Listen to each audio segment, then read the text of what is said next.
پاکستان بھارت کے خلاف ٹی20 world cup match کھیلے گا، حکومت نے باضابطہ اعلان کر دیا۔ پاکستان 15 فروری کو شیڈول کے مطابق میدان میں اترے گا۔ حکومتی اعلامیے کے مطابق فیصلہ کرکٹ کی روح کے تحفظ، کھیل کے تسلسل کی حمایت اور شریک تمام ممالک کی خاطر کیا گیا۔ پاکستان اس بات کا اعادہ کرتا ہے کہ وہ بنگلہ دیش کے ساتھ شانہ بشانہ کھڑا ہے۔ وزیر اعظم اور عوام کا مین اینڈ گرین کے لیے ایک نئے خواہشات کا اظہار۔ وزیر اعظم کو محسن نقوی نے مذاکرات کے حوالے سے بریفنگ دی۔ حکومت نے 20 CB کی درخواست کے علاوہ سری لنکا، UAE اور دیگر ممالک سے بات چیت کا جائزہ لے کر فیصلہ کیا۔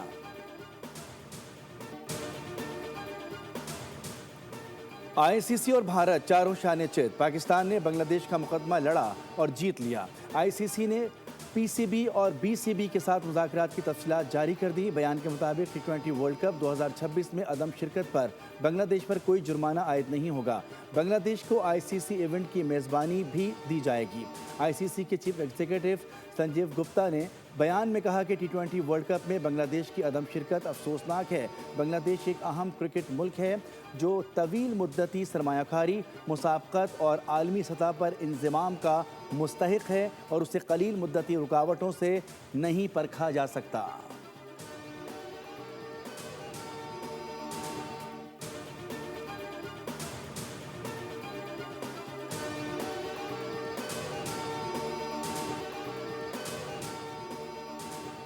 سری لنکا کے صدر کا وزیر اعظم شہباز شریف سے ٹیلی فونک رابطہ، درخواست کی کہ پاکستان کو بھارت کے خلاف میچ کھیلنا چاہیے۔ بنگلہ دیش کرکٹ بورڈ نے بھی مشکل وقت میں پاکستان کی حمایت پر شکریہ ادا کیا۔ صدر BCB امین الاسلام نے PCB کی جانب سے بھرپور تعاون اور کھیل کے جذبے کی تعریف کی۔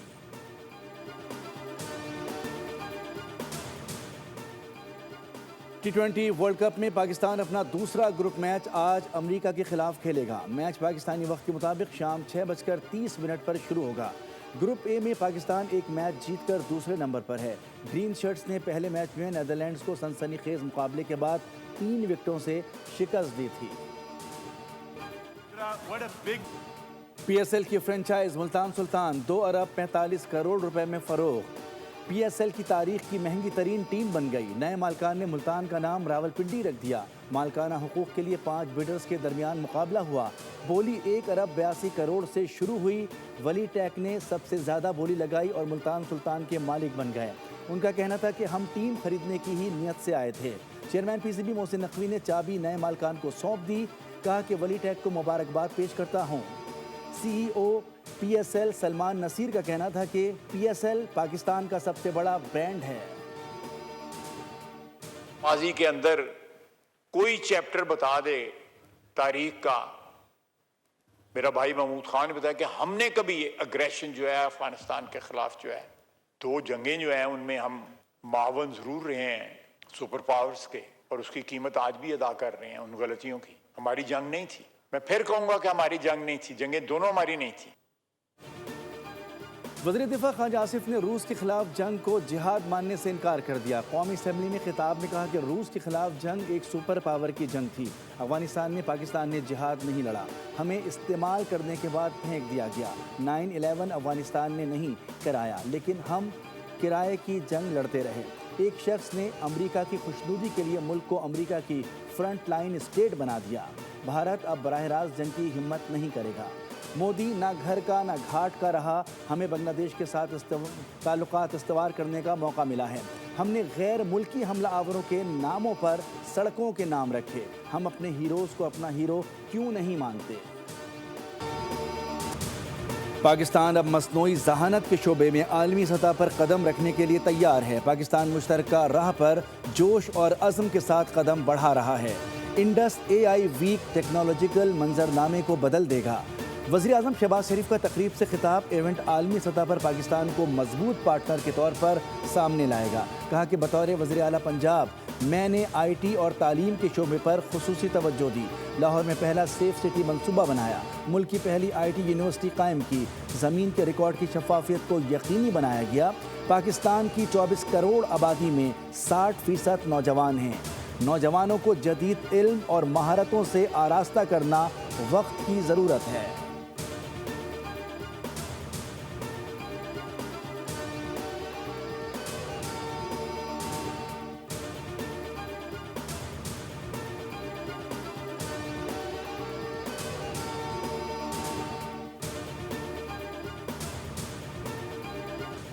پاکستان ڈیجیٹل انقلاب کی طرف پرعزم ہے اور ہاتھ بڑھا رہا ہے۔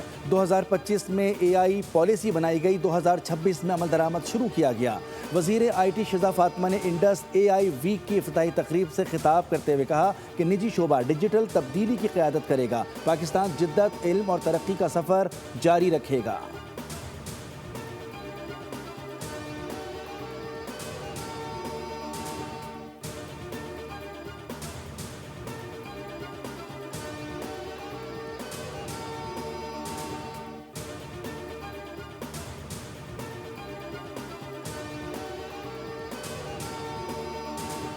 سندھ طاس معاہدے کی خلاف ورزی، عالمی عدالت برائے ثالثی میں پاکستان کی جانب سے بھارت کے خلاف دائر مقدمے کی سماعت ہیگ میں مکمل۔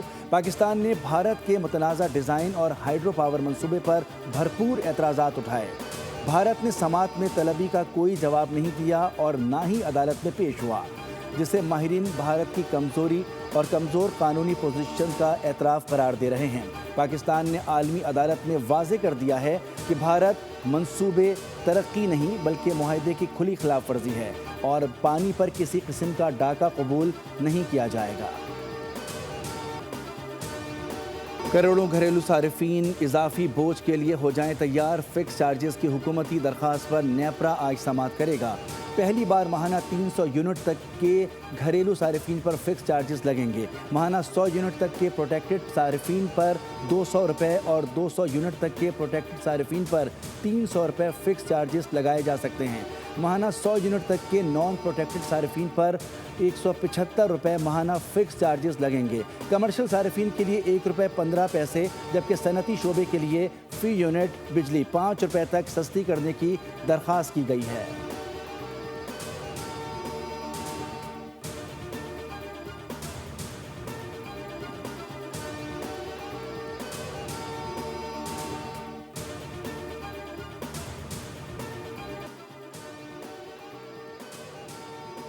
پاکستان میں نیٹ میٹرنگ کے قواعد و ضوابط میں بڑی تبدیلیاں، سولر صارفین کے مالی فوائد میں بڑی کمی کا اندیشہ۔ نیپرا نے سولر صارفین ریگولائزیشن 2025 جاری کر دیے۔ اطلاق فوری ہوگا۔ نئے سولر صارفین سے اضافی بجلی تقریباً 11.5 روپے فی یونٹ میں خریدی اور ٹیرف پر فروخت کی جائے گی۔ نئے سولر صارفین کے ساتھ معاہدوں کی مدت 7 سے کم کر کے 5 سال کر دی گئی ہے۔ بجلی 1 یونٹ کے بدلے 1 یونٹ کی بنیاد پر ایڈجسٹ نہیں ہوگی۔ اضافی شمسی بجلی نسبتاً کم مقررہ نرخ پر ڈسکوز کو فروخت کی جائے گی۔ حکومت اور ڈسکوز کا موقف ہے کہ نیٹ میٹرنگ کے باعث آمدن میں کمی ہو رہی ہے۔ سولر نیٹ میٹرنگ کی وجہ سے پروٹیکٹڈ صارفین بڑھ رہے ہیں۔ We have from the multilaterals. So IMF کی ہمیں climate resilience facility which is available, which is $1.3 billion. $20 billion کا جو program ہے 10-year country partnership framework which has been signed with the World Bank Group, and we had a very, very fulsome discussions. معیشت میں نجی شعبے کا اہم کردار ہے۔ عالمی بینک اور ایشیائی ترقیاتی بینک کی کلائمیٹ فیسلٹی بھی ہمارے پاس موجود ہے۔ وفاقی وزیر خزانہ محمد اورنگزیب کا پاکستان کلائمیٹ کانفرنس سے ورچوئل خطاب، کہا موسمیاتی تبدیلی سے نمٹنے کے لیے مختلف اقدامات کیے جا رہے ہیں۔ ہمارے پاس IMF کا $1.3 ارب کا کلائمیٹ فنڈ ہے۔ وزیر خزانہ نے کہا کہ کیپٹل مارکیٹس میں گرین بانڈز اور گرین سکوک جاری کیے گئے ہیں۔ پانڈا بانڈز کا بھی اجرا کیا جا رہا ہے۔ پبلک پرائیویٹ پارٹنرشپ جیسے ٹھوس آئیڈیاز کے ذریعے ہم موسمیاتی تبدیلی کے خطرات کو کم کر سکتے ہیں۔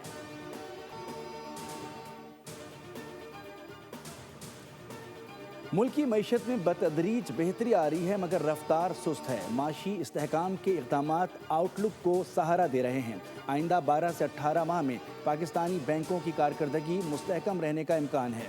موڈیز نے پاکستان کے بینکاری شعبے کا آؤٹ لک مثبت سے مستحکم کر دیا۔ رپورٹ کے مطابق بلند شرح سود اور کریڈٹ رسک بدستور چیلنج ہیں۔ حکومتی مالی گنجائش محدود ہونے سے بینکاری شعبے پر دباؤ برقرار ہے۔ 2026 میں پاکستان کی حقیقی GDP شرح نمو 3.5% رہنے کی پیش گوئی ہے۔ بیرونی فائنینسنگ، مہنگائی اور پالیسی عمل درآمد سے متعلق خدشات برقرار ہیں۔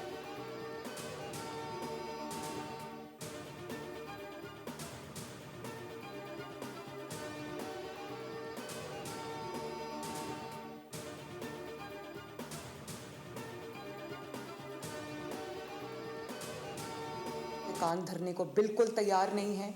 لوگ اب کلچر جو ہے اس کو اپنا رہے ہیں. لوگوں نے ایک نیگیٹو چیز چھوڑ کے انہوں نے ایک پازیٹیوٹی کو اپنایا. دے چوز پازیٹیوٹی اوور نیگیٹیوٹی. اتوار کے دن کال دینے کا مقصد بھی یہی ہے کہ ان کو پتہ ہے کہ اتوار کے دن ویسے ہی بازار دکانیں بند ہوتی ہیں. ہڑتال کی کال دینے والوں کی عیاری چلی نہیں. عوام نے اگنور کر دیا. خوش ہوں لوگوں نے منفی چیز چھوڑ کر مثبت چیز کو اپنایا. وزیر اعلیٰ پنجاب مریم نواز کہتی ہیں عوام نے جلاؤ گھراؤ فتنہ فساد کے کلچر کو مسترد کر دیا. سب سے زیادہ خوش جین زی سے ہوئی جنہوں نے کھلی فضا میں جا کر خوشی منائی. عوام کو سیلیوٹ کرنے کے بعد نواز شریف کو شکریہ ادا کرتی ہوں. بسنت والوں کو دلوں کو جوڑنے کا تہوار ہے. بسنت پنجاب کے کلچر میں انتہائی اہمیت کا حامل ہے. عوام نے ایس او پیز پر مکمل عمل درآمد کیا.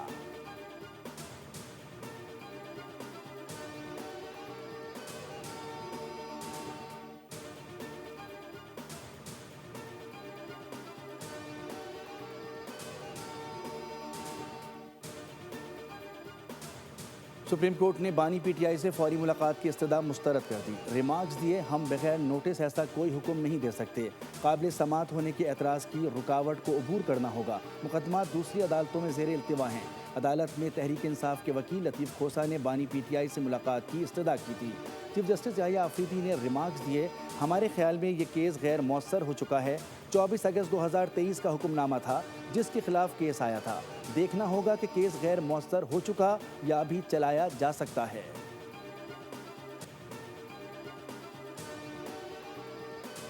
چیئرمین اسلامی نظریاتی کونسل ڈاکٹر راغب حسین نعیمی نے صدقہ فطر اور فدیہ صوم کا نصاب جاری کر دیا. انہوں نے کہا کہ رواں سال صدقہ فطر اور فدیہ صوم کم از کم 300 روپے فی کس ہے جو کہ حساب سے 1100 اور کھجور کے حساب سے 1600 روپے صدقہ فطر ادا کرنا ہوگا.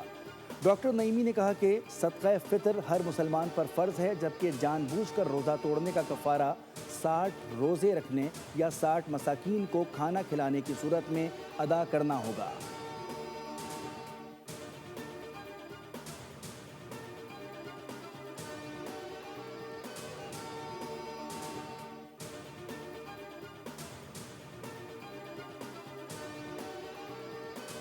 دشمن براہ راست لڑ نہیں سکتا اسی لیے اپنی پراکسیز کو استعمال کر کے چھپ کر حملہ کرتا ہے. بھارت کی خفیہ ایجنسی نے افغان سرزمین کا استعمال کر کے پاکستان میں دہشت گردی کی. سینئر وزیر شرجیل میمن نے میڈیا سے گفتگو میں کہا کہ ہمارے دشمن ممالک کس حد تک گر سکتے ہیں یہ عیاں ہو گیا. دہشت گردی کے خلاف پوری قوم متحد ہے. دہشت گردوں کو منہ توڑ جواب دیں گے. یہ حملہ کسی ایک کمیونٹی کے خلاف نہیں پاکستان پر حملہ تھا. بھارت مستقبل دہشت گردی میں ملوث ہے. تمام جماعتوں کو متحد ہو کر دہشت گردی کی مذمت کرنی چاہیے.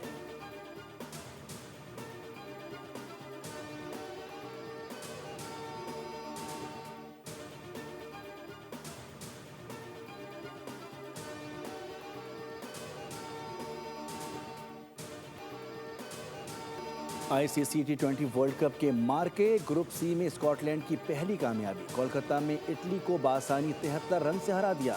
گروپ بی میں زمبابوے نے عمان کو ہرا دیا. احمد آباد میں تیسرے میچ میں جنوبی افریقہ نے کینیڈا کو شکست دے دی.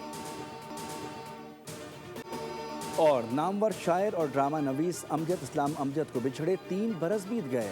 اپنے تخلیقی ذہن، شاعری کی نزاکت، نثر کی چاشنی اور ڈرامے کی جادوگری کو یکجا کر کے ایسا جہاں تخلیق کیا جس کی بازگشت صدیوں تک سنائی دے گی. بے مثال ادبی خدمات کے اطراف میں صدارتی تمغہ برائے حسن کارکردگی اور ستارہ امتیاز سے بھی نوازا گیا.